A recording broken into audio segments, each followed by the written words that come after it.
के मतदान होने के बाद लगता है मोदी जी को सुगबुगाहट महसूस हो गई है अपनी हार की। अपनी चिंता जग गई है। जिस तरह से राहुल गांधी कह रहे हैं कि इस बार मोदी जी 180 नहीं बल्कि 150 भी नहीं जीत पाएंगे। और लग रहा है कि पहले मतदान के चरण होने के बाद जो पहला मतदान हुआ है उसके बाद बीजेपी और नरेंद्र मोदी को एहसास हो गया है कि जनता उनके खिलाफ है। तभी अब मोदी जी खुद प्रधानमंत्री की गरिमा भूल गए हैं और प्रधानमंत्री की पद पर बैठे हुए करते हुए दिखाई दे रहे हैं। जिस तरह से राजस्थान में रविवार को उन्होंने अपने भाषण संबोधित करते हुए जनता को कहा कि मुसलमान और मंगलसूत्र को और घुसपैठ ये कह दिया है। आपको बताते हैं कि राजस्थान के बसवाड़े में नरेंद्र मोदी जी ने जो वहां पर संबोधित करते हुए कहा है, उन्होंने कहा है कि ये घुसपैठियों को सारी जमीन दे दी जाएगी। घुसपैठिए कौन है? घुसपैठियों को कहा है कि मुसलमान जिनके अधिक बच्चे हैं उनको सीट बांट सकती है, ये कांग्रेस है। प्रधानमंत्री ने बात पूर्व पीएम मनमोहन सिंह के एक बयान को हवाला देते हुए कहा है। मनमोहन सिंह ने क्या कहा था वो हम आपको बाद में बताएंगे, लेकिन फिलहाल ये बताते हैं कि प्रधानमंत्री नरेंद्र मोदी जी किस तरह से डर गए हैं और किस तरह से अब हिंदू मुसलमान की राजनीति पर आ गए हैं। घुसपैठिए से लेकर मंगलसूत्र तक आपने देखा होगा। आरजेडी के नेता जिस तरह से तेजस्वी यादव के खिलाफ उन्होंने बोला था मटन और चिकन मटन और मछली पर आ गए थे, अब हिंदू और मुस्लिम पर आ गए हैं। दरअसल बसवाड़ा चुनावी रैली को संबोधित करते हुए उन्होंने कहा है कि पहले जब उनकी सरकार थी यानी कि कांग्रेस की सरकार थी, उन्होंने कहा था कि देश की संपत्ति पर पहला अधिकार मुसलमानों का है। इसका मतलब ये संपत्ति इकट्ठा करके किसको बांटेंगे? जिनके ज्यादा बच्चे हैं उनको बांटेंगे। उन्होंने कहा कि घुसपैठियों को बांटेंगे, मान कि मुसलमान देश में जितने हैं सारे घुसपैठी हैं। प्रधानमंत्री नरेंद्र मोदी जी कह रहे हैं, लेकिन प्रधानमंत्री मोदी जी अपना भाषण भूल गए हैं। अपनी जो कहते हैं कि सबका साथ, सबका विकास, सबका विश्वास, कहाँ है सबका साथ, कहाँ है सबका विश्वास और सबका विकास किधर है? ये तो सारा साफ साफ आप हिंदू मुस्लिम कर रहे हैं।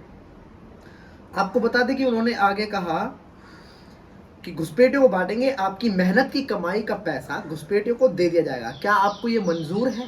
ये राजस्थान के बसवाड़ा में प्रधानमंत्री नरेंद्र मोदी जी कह रहे हैं। आगे उन्होंने कहा कि ये अर्बन नक्सल वाली सोच है। कांग्रेस के लिए कहा कि अर्बन नक्सल वाली सोच है। मेरी माताओं बहनों, ये आपके मंगलसूत्र भी बचने नहीं देंगे, इस हद तक चले जाएंगे। उन्होंने कहा कि कांग्रेस का घोषणा पत्र कह रहा है कि ये माताओं बहनों कि सोने का हिसाब करेंगे, उनकी जानकारी लेंगे और फिर उस संपत्ति को बांट देंगे और उनको बांटेंगे जिनके बारे में मनमोहन सिंह की सरकार ने कहा था कि संपत्ति का पहला अधिकार मुसलमानों का है। बताइए प्रधानमंत्री नरेंद्र मोदी जी को आखिर इन भाषणों की जरूरत क्यों पड़ गई है? पहला सवाल यही खड़ा होता है। दूसरा सवाल ये खड़ा होता है, क्या उनकी एक गरिमा है? क्या एक बीजेपी की विचारधारा और एक प्रधानमंत्री जी जिस पद पर बैठे हैं उसकी विचारधारा और पद पर क्या कोई गरिमा नहीं रही है? क्या देश में मुसलमान घुसपैठिए हैं? क्या सारे मुसलमानों को सारी संपत्ति दे दी जाएगी? क्या कांग्रेस के घोषणा पत्र में ये सब कहा गया है? क्या घोषणा पत्र आपने पढ़ा है?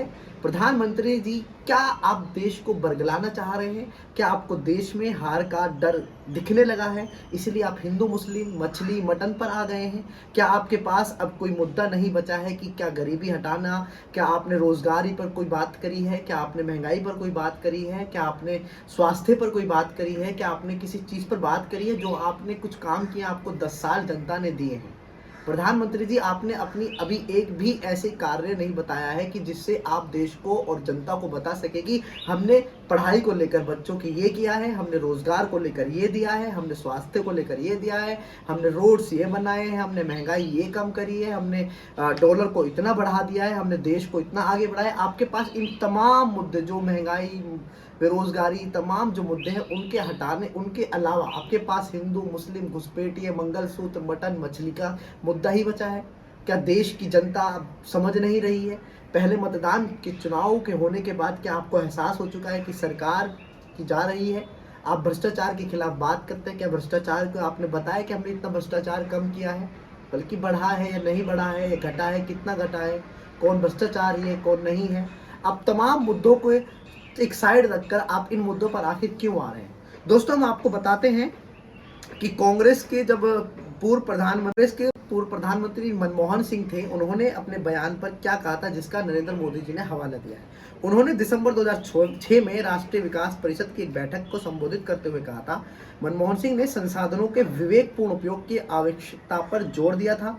उन्होंने कहा था कि मेरा मानना है कि हमारी सामूहिक प्राथमिकता स्पष्ट है, कृषि, सिंचाई और जल संसाधन, स्वास्थ्य, शिक्षा, ग्रामीण बुनियादी ढांचे में महत्वपूर्ण निवेश और सामान्य बुनियादी ढांचे की आवश्यक सार्वजनिक निवेश आवश्यकताओं के साथ साथ एससी, एसटी, अन्य पिछड़े वर्गों, अल्पसंख्यकों और महिलाओं और बच्चों के उत्थान के लिए कार्यक्रम करना, अनुसूचित जाति और अनुसूचित जनजाति के लिए योजनाओं की आवश्यकता होगी। हमें यह सुनिश्चित करने के लिए नई योजनाएं बनानी होंगी। अल्पसंख्यकों को, विशेष रूप से मुस्लिम अल्पसंख्यकों में विकास का फल समान रूप से साझा करने का अधिकार मिले।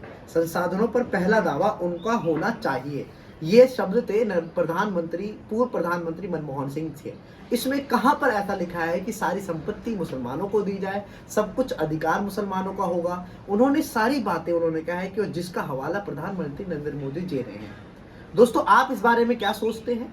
हमें कमेंट बॉक्स में जरूर बताएं और ऐसी खबरों के लिए हमारे साथ बने रहें और देखते रहें द मीडिया माइक। धन्यवाद।